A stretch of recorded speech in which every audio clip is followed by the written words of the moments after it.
Hi, I'm Matt Pratten. I'm the Senior Regional Analyst for Europe here at Intelligence Fusion. And in this briefing, I'll provide an update on what we've been monitoring with the Russia-Ukraine war since the last briefing on the 17th of March 2022. In this briefing, I'll cover what we've been monitoring inside of Ukraine, what we've been monitoring across Europe, and courtesy of the help from members of our Discord channel, I'll provide some contextual factors which are relevant to consider, and of course wrap it all up with assessing what lies ahead. Now, the date and time of this briefing is 8th of August 2022 as at 15:38 hours GMT, and our latest date of information for this briefing is 8th of August 2022 as at 12:30 hours GMT.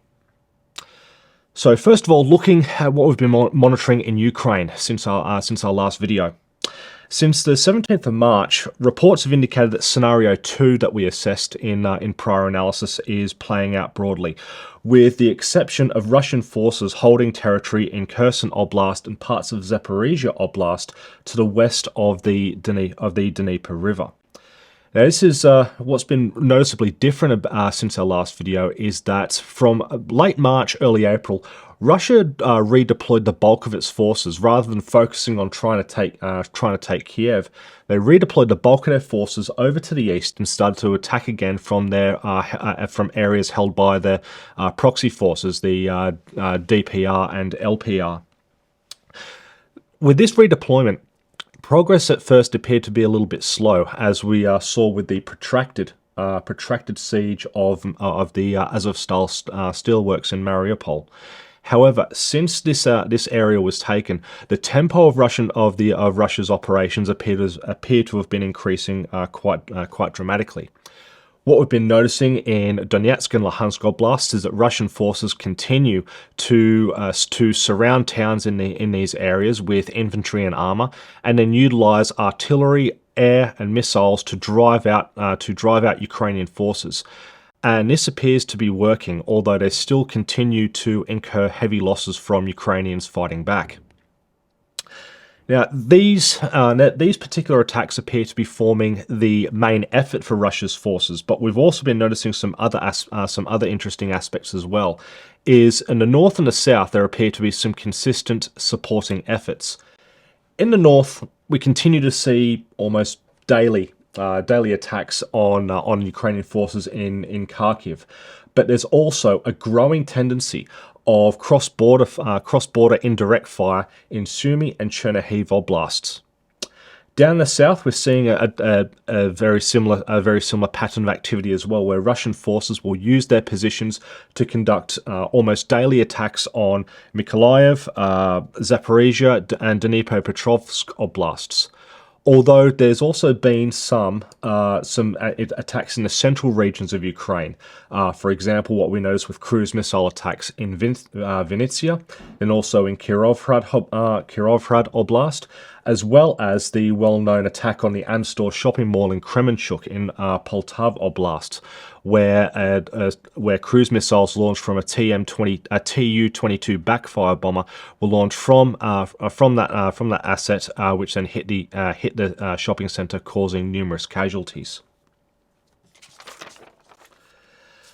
So overall, best way I can sum this up is that with this redeployment of forces since late March, early April, is that Russia's attacks on Ukraine in order to carry out Scenario 2 appear to be similar to a vice slowly clamping down on an object.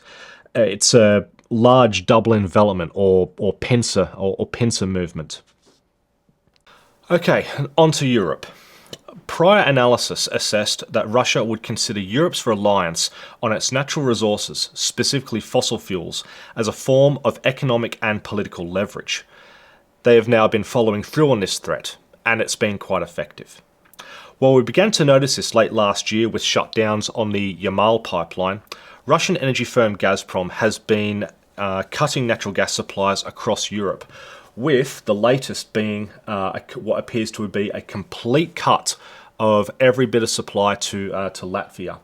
And this follows, along with several other incidents, this follows a very interesting statement that was made by Gazprom CEO Alexei Miller at the St. Petersburg International Economic Forum earlier this year, where he said, "It is our product, our rules. We don't comply with rules we did not make.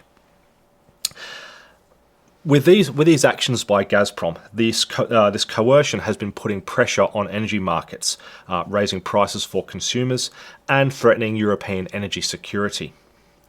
Additionally, there's been the Russian government's response to sanctions imposed by Europe and Europe's support for Ukraine.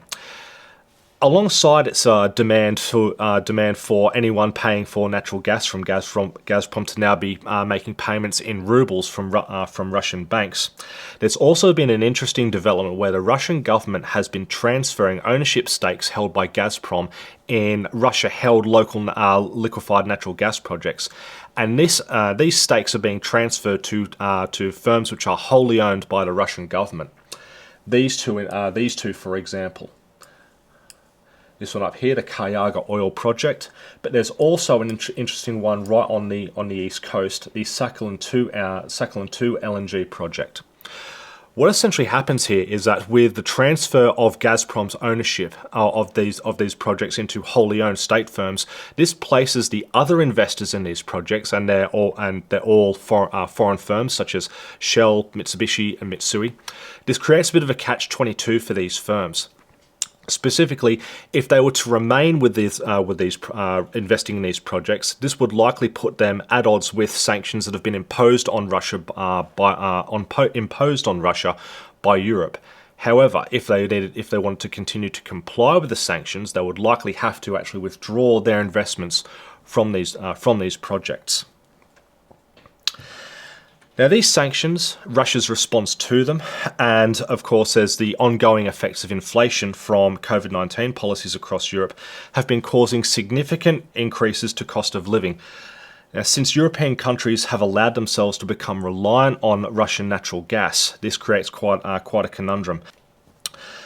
Adding further pressure against Europe is the continued blockade or occupation of the Black Sea by the Russian Navy, and up until only recently, this has been causing significant issues with regards to the supply of agricultural products, grain especially.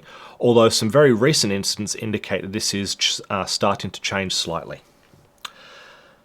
Overall, what you could sum up with what's been happening with Europe and comparing it to what's been happening in Ukraine is the following: is that within Ukraine at the tactical level, Russia has been moderately successful at the tactical level when it comes to their fight with the Ukrainians. But when it comes to the strategic level, how Russia is reacting to efforts by outside powers, Europe especially, in this case, Russia appears to have the initiative.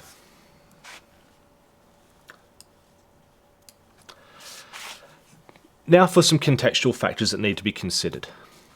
When it comes to when looking at all these developments, there are a number of contextual factors which need to be considered.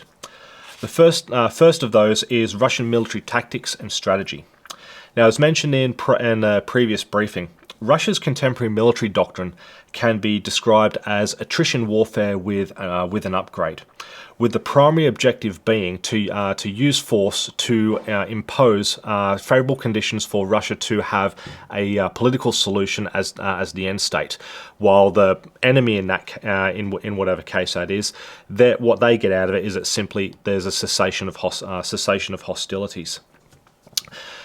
How they execute this on the ground is through the use of what are called battalion tactical groups. They rely on local proxy forces to form the bulk of the infantry and also provide flank security, while what Russia provides is the armour, artillery, C2, intelligence, air support, etc.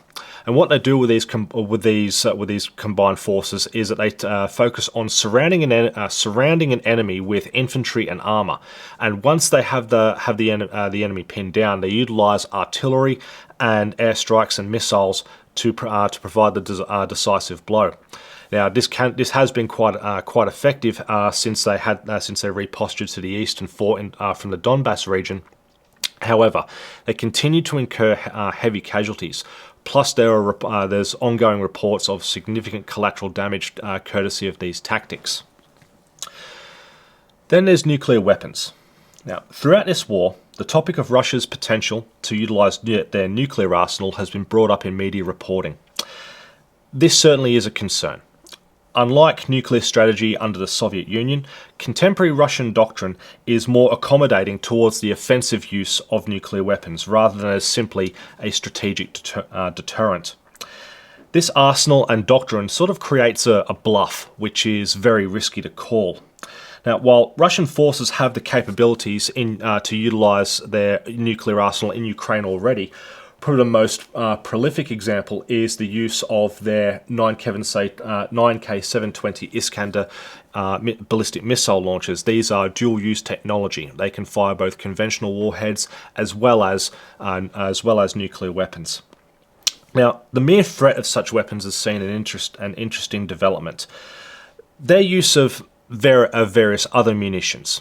These are thermobarics, thermite, white phosphorus, and cluster munitions from their multiple barrel rocket launchers, such as the TOS-1 Alpha Soen-Sepek, the BM-21 Grad, and the BM-27 Urahan. Where Russian nuclear doctrine comes into play here is that with the perceived threat of nuclear weapons, it creates a bit of an Overton window shift. With the perceived threat, or in fact even the real threat, of using their nuclear arsenal in this war, this makes the use of other very destructive munitions much more acceptable. So using the thermobarics, thermite, white phos, etc. Where this becomes quite acceptable is that while they use these, because they've got a perceived threat of nuclear weapons, it creates a scenario where the use of nearly all other weaponry seems to be acceptable because, well, at least they're not using nukes. Finally, seasonal trends in Ukraine. Now, a final aspect to consider is seasonal conditions.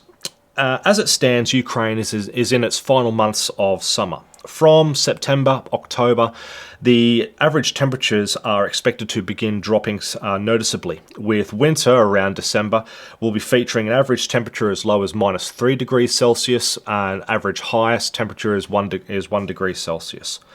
Coinciding with these temperatures will be the increased snowfall and the reduced daylight hours that comes with winter. These weather conditions will essentially make troop movements and attacks much more difficult due to much more restrictive terrain and shorter periods of daylight. So, what can we assess from all of this? Bottom line up front is it looks like the coming months will see a hot war continuing in Ukraine, but a literal Cold War developing between Russia and European nations.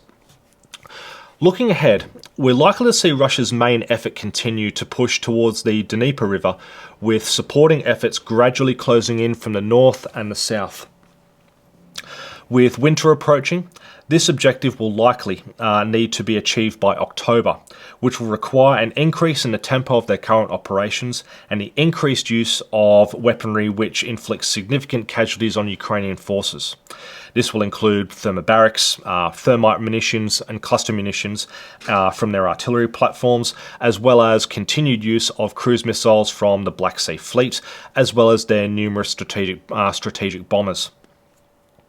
As long as the perceived or real threat of employing their nuclear arsenal exists, the use of these weapons will not elicit much of a reaction from Ukraine's allies.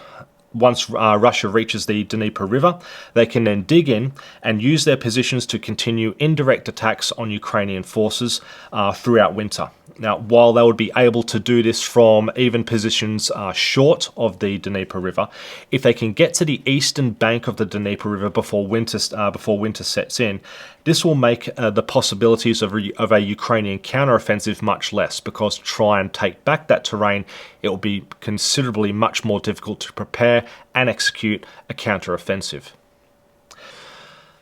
Coinciding with this effort, the Russian government will likely cut the supply of natural gas to Europe even further, possibly cutting it completely once winter arrives.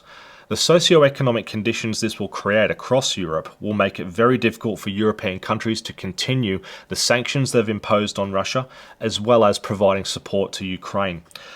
Across Europe, governments will likely be facing significant pressure from their citizenry to have reliable and readily available supplies of natural gas for heating, as well as a multitude of other activities which are reliant upon a supply of natural gas. This will mean that these countries will need to begin acquiescing to Russian demands, and these are likely to include the lifting of sanctions which have been imposed on Russia, as well as withdrawing support for Ukraine. So that's all we have for the time being. To stay up to date with our content, subscribe to our YouTube channel, and also check out our Discord server, where myself, fellow analysts, as well as members of this community, continue to provide updates not just on the Russia-Ukraine conflict, but in just about every other theatre we monitor. Thanks very much for watching.